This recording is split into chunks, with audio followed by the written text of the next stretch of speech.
Nag-iwan ng takot at pangamba ang nangyaring karambola ng mga sasakyan sa Subic-Clark-Tarlac Expressway o SCTEX noong unang araw ng Mayo. Dito, 10 ang nasawi matapos salpukin ng isang pampasaherong bus ang isang van at SUV. Kaya naman, ang ilang bus company patuloy na pinaiigting ang pag-iingat para hindi masangkot ang kanilang mga unit sa anumang insidente. Kasi sa amin, bago umalis, meron kami tinatawag na PDI. Ini-inspection muna yung bus bago pumarada or bumiyahe. Ganun din sa pagbalik, vice versa yun. At tinitiyak namin na safe yung aming mga pasahero, ganun din yung aming mga buses. Pagkatapos ng insidente sa SCTEX, ipinag-utos din ng Department of Transportation ang mandatory drug test sa mga PUV drivers. The LTO and the LTFRB and the DOTR will be working with PDEA to implement mandatory drug testing. Mandatory, kailangan. Ako po gayet na gayet nung narinig ko sa news na yung hinuling driver ng Solid North ayaw daw magpa-drug test. Wala po siyang choice. Wala pong choice. Hindi pwedeng hindi pumayag. Nakapatay ka ng 10 tao, hindi ka papayag. Ito ay nakapaloob sa Department Order 2025-008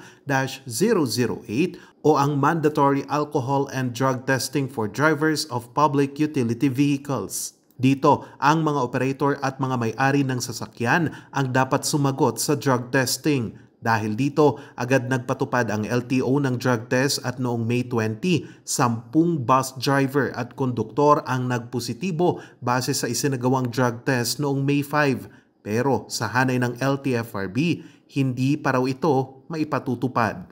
Hinihintay namin yung implementing guideline kasi ang department order pagdating kay sa DOTR kasi yun, ibabato niya ngayon sa implementing agency na LTFRB.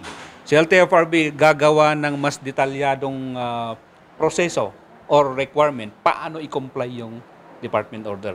Mahalaga rin daw na ikonsidera kung may sapat bang mga pasilidad para sa pagsasagawa ng drug testing maliban sa PDEA. Kasi kung gustuhin man ng operator ng Victory or other public transport na mag-comply, nandyan ba yung facilities? So siguro isa yung natitingnan natin kung may facilities. Sa Baguio City, 2,000 ang bilang ng mga rehistradong mga jeepney habang higit 3,000 naman ang bilang ng mga taxi. Hindi pa kasama rito ang mga bumibiyaheng mga bus. Handa namang sumunod ang mga bus company sa utos ng LTFRB kung sakaling ipatutupad na ito. Napaka-importante na kasi unang-unang tinitingnan natin yan yung safe ng mga pasahero, yung safety nila. Ganon din yung mga driver and conductor para maging mas ligtas sa paglalakbay namin sa tuwing kami bibiyahe. Ang resulta ng drug test ay dapat isumite ng operator sa LTFRB. Posibleng suspensyon o kanselasyon ng prangkisa ang maaaring ipataw na parusa ng LTFRB sa mga hindi susunod. Handa naman ang LTFRB Cordillera na ipatupad ito kapag natanggap na nila ang implementing rules and regulations mula sa LTFRB Central Office. Maliban sa mandatory drug test, dapat mayroong karelyebo rin daw ang mga driver kapag inabot na ng 4 na oras ang biyahe ng mga bus. Maigting ding ipatutupad ang roadworthiness test sa mga pampublikong sasakyan. Charles Nicolimon, RNG News.